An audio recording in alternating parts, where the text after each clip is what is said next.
बालकृष्ण भगवान की जय. महाचिंतनी वर्ष 29. या संपूर्ण त्रैदिवसीय चिंतनीचे अध्यक्ष परमपूजनीय परमादरणीय परमश्रद्धेय प्रातस्मरणीय आचार्य प्रवर श्री नयनबाद बाबाजी शास्त्री महानुभाव, चिंतनीचे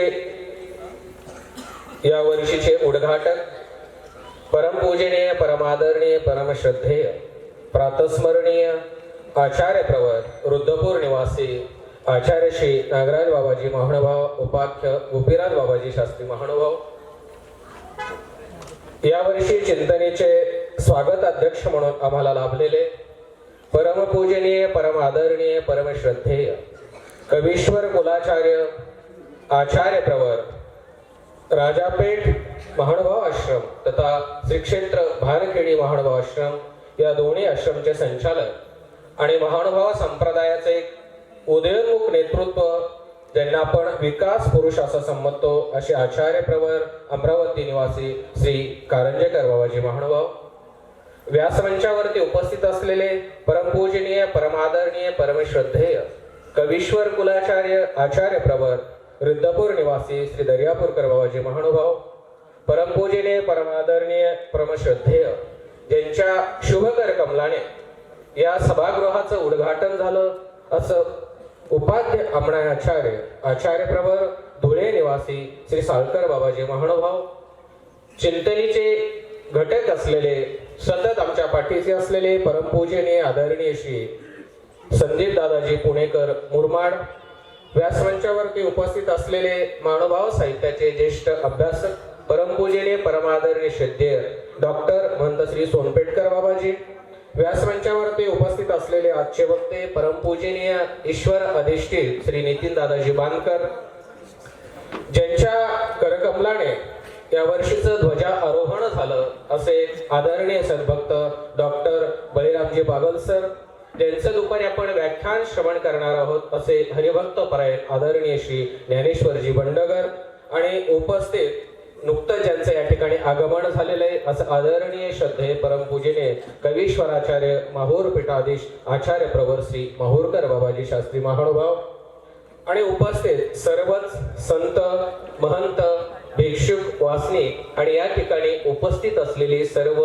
ईश्वर निष्ठांची मांदियाळी. गेल्या 28 वर्षापासून आपण महाचिंतनी श्रवण करत आहात.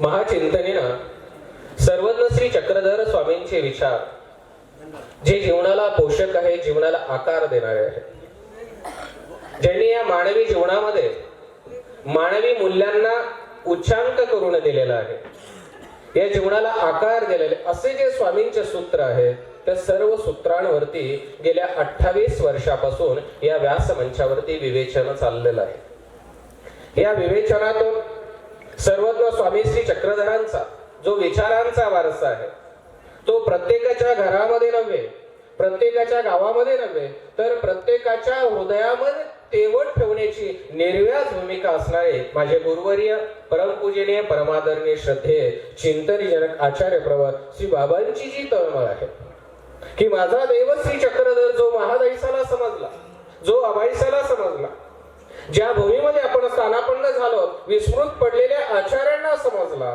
तो देव माझ्या या जनसामान्यांना सुद्धा समजला पाहिजे. जे प्रेम बाईसांना झालं, जे निर्भट्ट भांडारेकरांना सूचित पडलं, ज्या ज्ञानाने त्यांनी आपलं जीवन सुख आणि समृद्धी केलं, ते ज्ञान माझ्या सर्व लोकांपर्यंत, समाजाच्या सर्व स्तरापर्यंत पोहोचावं, या निर्व्याज भूमिकेतून आज पावे तो 28 वर्षापर्यंत प्रवास करणारे आचार्य प्रवर श्री बाबाजी आहेत. आणि आज खऱ्या अर्थाने मी म्हणेल त्याची फलश्रुती आहे.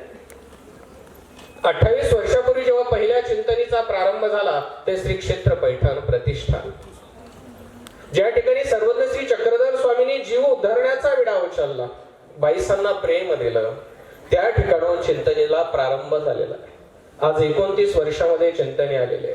आम्ही पैठण पासून अगदी द्वारका असेल, मथुरा असेल, श्री क्षेत्र परमेश्वरपूरला आपण चिंतनी केलेली आहे, श्री क्षेत्र पलटणलाही चिंतनी झालेले, प्रत्येक ठिकाणी आपण चिंतनी करत गेलो आणि 5 अवतारांचं महत्व असणारं, विषद करणारं तत्वज्ञान या महाराष्ट्राच्या भूमीमध्ये बाबांनी या चिंतनीच्या माध्यमातून आणि लेखणीच्या माध्यमातून केलेलं आहे.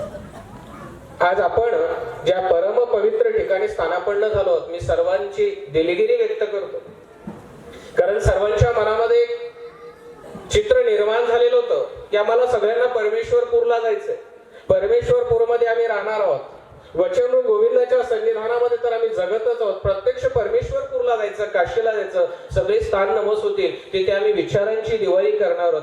मी अविवेकाची काजळी फेडूनी विवेक दीप उजळे, तै योगिया पाहे दिवाळी निरंतर.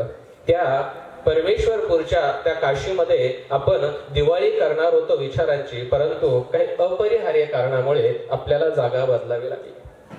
विशेष मुद्दा मला या ठिकाणी नमूद करावासा वाटेल की आचार्य प्रवर कवीश्वर कुलाचार्य अमरावती निवासी बाबांनी एका क्षणामध्ये होकार दिला, ठीक आहे म्हणाले, मी तयारी करतो, आणि क्षणार्धात आपण ते निर्गुण ब्रह्म समितीचे सर्व समिती आणि बाबांनी विचार केला, शास्त्री आपल्याला चिंतनी करायची, चांगल्या स्वरूपामध्ये झाली पाहिजे, म्हणून कुठलाही आढावेढा न घेता क्षणार्धात बाबांनी होकार दिला, मी लगेच भानखेडीला तयारी करतो आणि पुन्हा सुरळीत चिंतने आपल्या भानखेडीला संपन्न होते. म्हणून त्या जोरदार आपण बाबांच्या त्या कार्यासाठी गाण्या वगैरे करतो. जेवढं महत्व परमेश्वरपूरचं आहे तेवढंच महत्व याही भूमीचं आहे, कारण या भूमीमध्ये जर महानुभावांच्या इतिहासामध्ये पाहिलं तर लोकांच्या दृष्टीने वेडसर माणूस आला. महादाईसा आल्या तेव्हा विचारत होत्या कोणीतरी इथं आले का, लोकांनी सांगितलं की वेडसर आहे, आणि वेडसर माणूस आला, आम्ही त्याला सहज म्हणतो विस्मृत झालेली आचार्यांची भूमी आहे. विस्मृती ही आचार्यांना फक्त देहाची झालेली होती, मनाची विस्मृती नाही, देहाची विस्मृती नाही. कारण त्याचं चरित्रामध्ये आपल्याला उदाहरण येतं, देहाने विस्मृत झालेला व्यक्ती महानुभाव पंथाचा पहिला आचार्य या भूमीमध्ये आला. देहाने विस्मृत झाला तर जगण्याला महत्व नाही, या देहाला महत्व द्यायचं नाही, कारण आत्मकल्याण करणारे जे विचार होते आणि विचारांचा धनी होता, तो विचारांचा धनी तर मला सोडून गेला, म्हणून जगण्याला महत्व नाही. हा शोधार्थ या भूमीमध्ये आलेला आहे. इथे आल्यानंतर जेव्हा महादाईसाला श्री प्रभुबाबांनी सांगितलं जा भानखेडीला जा, भानखेडीला जेव्हा महादाईसा आल्या आणि शोधायला लागला, शोधत असताना प्रत्येकाला विचारत होते इथे कोणी एखाद्या पुरुषाला पाहिलं का. गुराख्याला विचारलं आणि गुराखी सहज सांगत होता, हो आई आम्ही एक मनुष्य पाहिला, वेडसर आहे, आई सुधरत नाही, आंघोळ नाही, कपडे फाटलेले, वेडा झालेला, वेडसर, वेड काहीतरी बोलतो. आम्ही त्याला विचारलं जेवतो का, म्हणतो नाही माझं स्त्री चक्रधर द्या. आई आम्ही विचारलं पाणी पितो का, म्हणाला नाही माझं श्री चक्रधर. आई श्री चक्रधर नावाने वेडा झालेला मनुष्य आम्ही पाहिला. महादेशच्या डोळ्यातून पाणी आलं, हाच आहे ज्याचा मी शोध घेते ना. श्री प्रभूंनी ज्याला शोधण्यासाठी पाठवलं तो माझा भाऊ तेच आहे. हीच भूमी आहे. या भूमीमध्ये महादैसा निघाली, स्वामींची अत्यंत प्रिय असणारी, मराठी साहित्याची कूस भरणारी, मराठी साहित्यामधलं पहिलं काव्यरचना करणारी ती महादाईसा इथे आली. आता काव्यरचना करायची नव्हती, शब्दांची रचना करायची नव्हती, तर महानुभाव संप्रदायाची बांधणीच तिच्या रूपानं झालेली आहे. ही भूमी महत्वाची. रुपाई साली समोर उभा राहिली आणि पाहिलं, एका गुराख्याला शेवटची विचारलं, का रे तू माणूस कुठे, दिसणारा मनुष्य कुठे. म्हणाला आई आत्ताच मी त्याला भेटलो, तिकडं पडलेला आहे. महादाईसा आली, जवळ आली, आचार्यांकडे पाहिलं, माती लागलेली होती, अंगाला माती माखलेली होती, मातीनं स्वच्छ केलं. नागदेया नागदेया उठ, चालायचंय आपल्याला. आणि महादाईसाने एक वाक्य विचारलं, नागदेया बेलोपुरीला स्वामींनी मला तुझ्या स्वाधीन केलं आणि आपल्या सगळ्यांना श्री प्रभूंच्या स्वाधीन केलं. आचार्यांनी श्री गोविंद प्रभूंचं नाव ऐकलं, फक्त देहाने विस्मृत झालेले, ध्येयाने विस्मृत झालेले नाही. आत्मकल्याण कोणाकडे म्हणून सहजतेने आचार्य बोलले, नाही तो देव नाही माझा, माझा देव श्री चक्रधर कैवल्याचा राज आहे. म्हणजे ती फक्त देहाची विस्मृती, कल्याणाची विस्मृती नाही, मनाची विस्मृती नाही. त्या कैवल्याच्या धनी असणाऱ्या राज देवाचं चिंतन या भूमीमध्ये झालेलं आहे. महादाईसानं उचललं, आचार्यांना शुद्धीवर आणलं, आचार्यांना घेतलं, पाठीवर उचललं, पाठीचा आधार दिला असणार आहे. आम्ही जर अंतर पाहिलं तर इतक्या लांब पाठीवर महादाईसा नेऊ शकत नाही. थोडस थोडस शुद्धीर आणलं असेल, पाठीचा आधार दिला आणि तो आधार या भूमीमध्ये महादायसानं दिलेला संप्रदायाचा आधार आज 850 वर्ष झाले. ती आधाराची भूमी, या भूमीमधला आधार आपल्या सगळ्यांना हे लाभो म्हणून आदरणीय बाबांनी आम्हाला भानखेडीला आणलं आणि आम्हालाही बरं वाटलं. जो महादायसानं आचार्यांच्या रूपाने महानुभावांना आधार दिला तो स्वामी श्री चक्रधरांच्या तत्वाचा, विचाराचा आम्हा सगळ्यांनाही आधार या भूमीतून भेटो या ठिकाणी शुभेच्छा व्यक्त करतो. आणि आपण सर्वजण या ठिकाणी आलात, सर्वांचं मनपूर्वक अभिनंदन करतो. आणि एक तुमच्या समोर निवेदन मांडतो. 29 वर्ष आपल्या चिंतनेला होत आहेत. आपण दरवर्षी वेगवेगळ्या विभागामध्ये फिरत असतो. मी बाबांना थोडीशी विनंती केली, कारण बाबांचा स्वभाव नाही, बाबा कोणाला म्हणणार नाहीत आम्हाला काहीतरी हवंय. आणि बाबांचं फिरणं आता फार कमी झालेलं आहे. चिंतनी चालवायची असेल तर आमचे खांदे काही एवढे मजबूत नाहीत, कारण एवढा तोल उचलणं आमच्या चिंतनी संघटनाकडून होणार नाही. तर मी बाबांसमोर एक मनोगत व्यक्त केलं. म्हटलं बाबा तुम्ही काही बोलणार नाही, तुम्ही कोणाला मागणार नाही, थोडस मला आज्ञा दिली तर मी असं म्हणेल की आपण याच्याही पुढे ती चिंतनी चालवणार आहोत.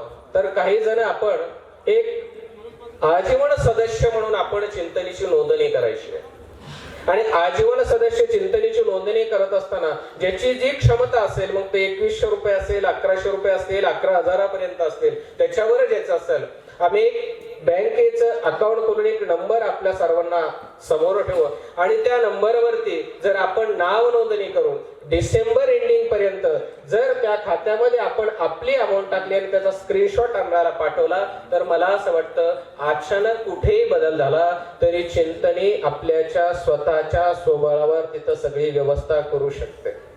आणि आपल्याला चिंतनी स्वबळावर व्हावी ती त्या ठिकाणी चालू आहे. आपल्याला ज्या सुख सुविधा आज लागतात ना, त्या सुख सुविधासाठी आपल्याला द्रव्य खर्च करावा लागतो आणि त्या द्रव्याचा संचय जर आपल्या चिंतनेकडे झाला तर मला वाटतं फार बरं वाटेल. आपण याही गोष्टीकडे विचार करू आणि वेळ पडली तर आपण ते एक मीटिंग घेऊ. पुन्हा एकदा सर्वांचं आलेल्या चिंतनी परिवारांचं खूप खूप मनपूर्वक स्वागत करतो.